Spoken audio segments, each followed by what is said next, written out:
to be showing you how to create a maze using Adobe Illustrator to be put into the laser engraver and laser cutter. So here's an example of the file that you could potentially make on Adobe Illustrator, and this is what the overall output will be. We'll get into the assembly later. For now, let's just open up Adobe Illustrator. So to open up Adobe Illustrator, you're going to press the Windows key. It is 2 keys left from the space bar. So if you tap on that and then type in Illustrator, you should see something that pops up here. You may have a different version than me, but that's okay. So just go ahead and click on that Adobe Illustrator and open it up. It may take a while, and eventually you're going to get a screen that looks kind of like this. However, if this is your first time opening up Adobe Illustrator, it's going to ask you to sign in to Adobe Illustrator. And how the system currently is it will give you a link. You're going to have to click on that copy link. Then you're going to have to open up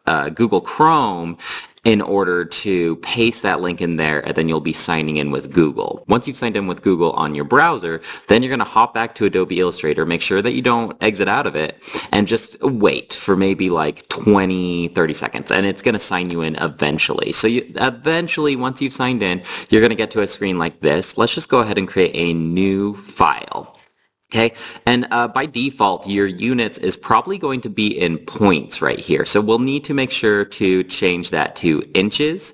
As far as the actual dimension of our maze, we're going to be making it 3 inches by 3 inches, but this is like the size of our canvas. This is the size of our workspace. It's actually called an artboard in Adobe Illustrator. So let's set that to maybe 5 width and 5 height, and then on your laptops, this screen right here, it may be cut off down here at the bottom, so you may have to drag this up a little bit to go down here and hit the create button, or you can just press enter and it should create that file as well. So whatever is going to work out for you, but let's just create a file that is where the artboard is 5 inches by 5 inches.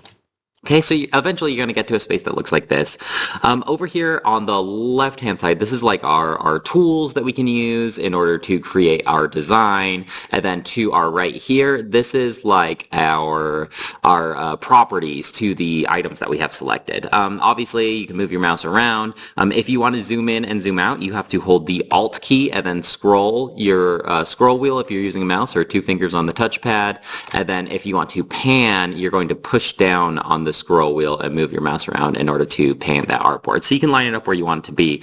For now, let's create the outline of our maze here. So I'm going to go over here to our tools, and this is like our shapes tool. If you don't see a rectangle tool here, you may have to left click and hold, and then we have this drop down menu of all these different shapes that we can use. So if for some reason you're on the line segment tool, left click that and change it to the rectangle tool.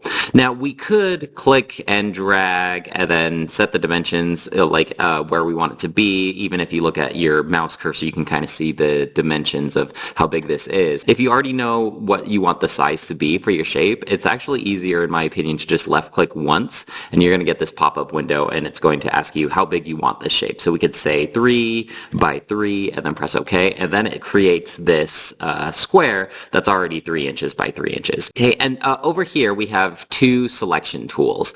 This one at the top, that's like the outline. That's to like select the entire shape itself if you want to move it around.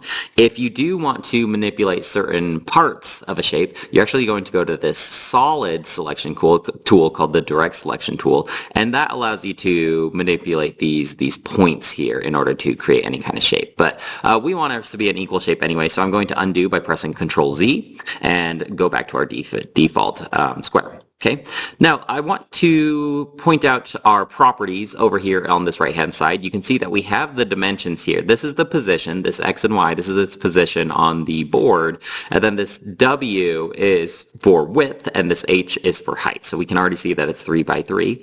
Down here at the appearance, you can see that we have our fill as white.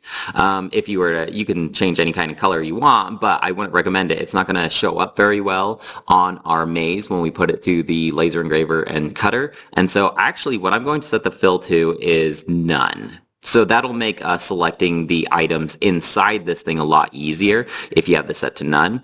And then we're just going to leave our stroke as black. Our stroke is the outline of the shape. And you'll notice that you can manipulate how many points this outline has.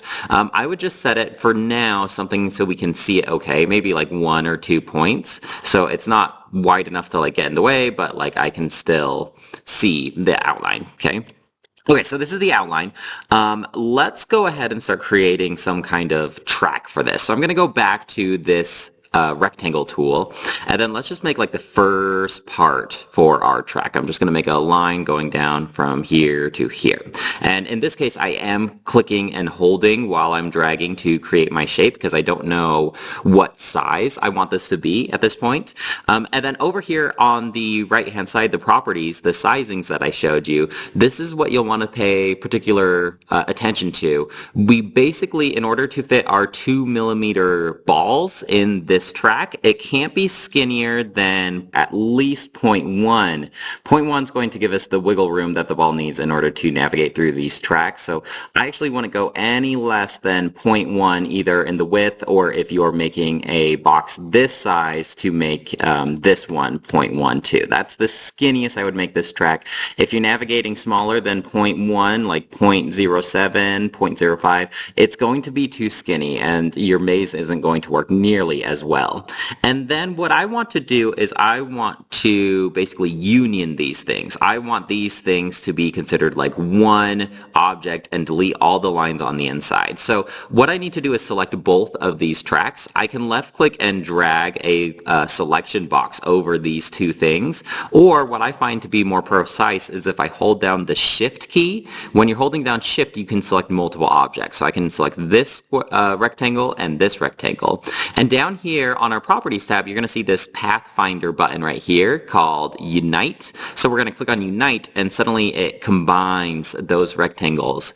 And so using this, you can kind of go through and develop a maze for the little ball to navigate through.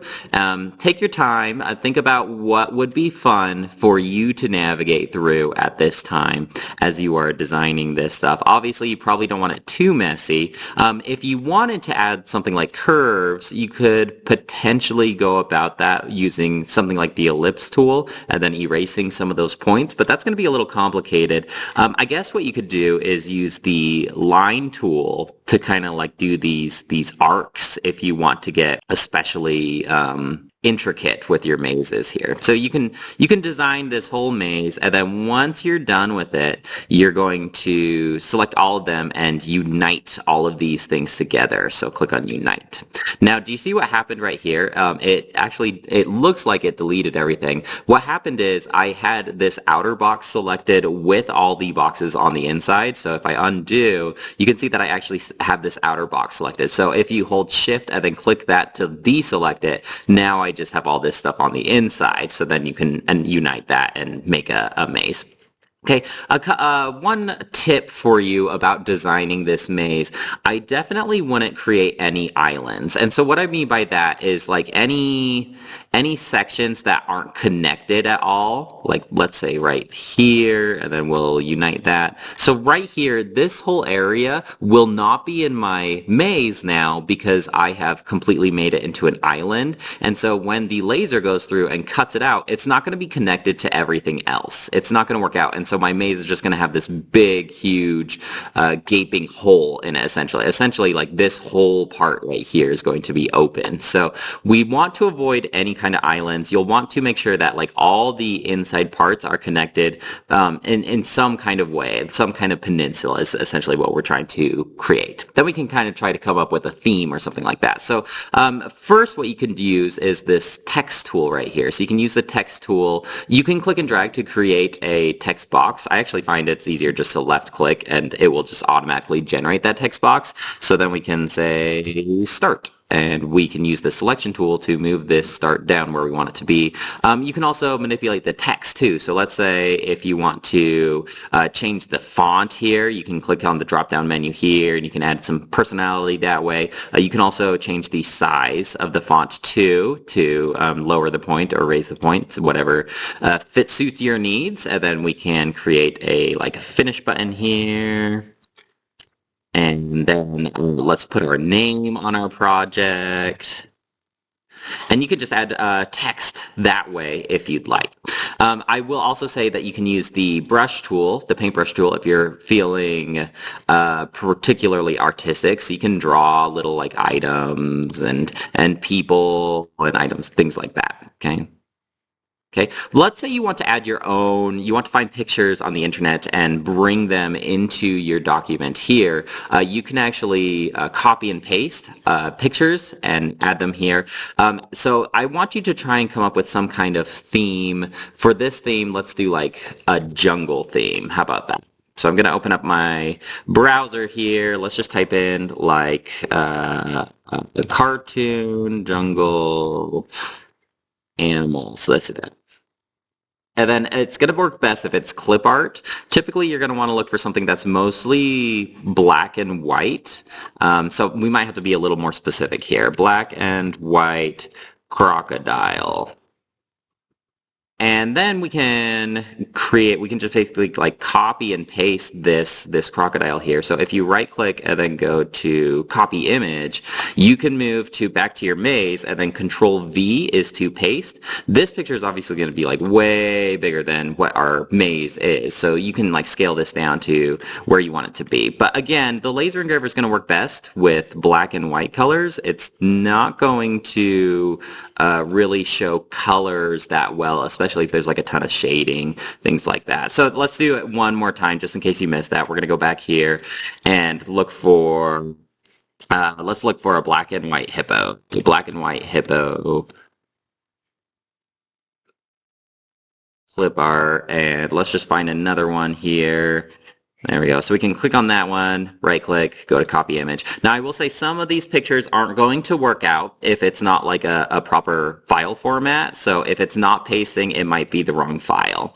But for most of these, if they're like JPEG or PNG, they are going to show up here. Okay, so then you can like scale things down and assemble it. Okay, the last thing we need to do in order to prepare this maze is we need to turn everything that we want to cut into a certain size. So this outer box here, this outline here, when I click on it, I want to point you back to this stroke size right here. This needs to be a certain size in order to tell the laser cutter that you want to cut this line. So we actually need this point to be 0.001, and then you're going to press enter. The reason I had you do this last is because you can barely see this line now. It is so thin, but you can barely see it. So it's going to be easier to design your maze first and then change the stroke size to that skinny. Let's do this inside track too, because we're going to cut this part out. So I'm going to select that and drop this down to 0.001, press enter. And so now it knows cut this outline and do an engraving on these images and these texts. Once you are finished with your maze, go ahead and go to File and Save As. Save it onto your computer, and then as far as your file, you can just name it Maze or something like that. We want to leave the file type as Adobe Illustrator, so .ai, press Save, and then OK, and then you are able to submit that file on Canvas to be laser engraved and cut.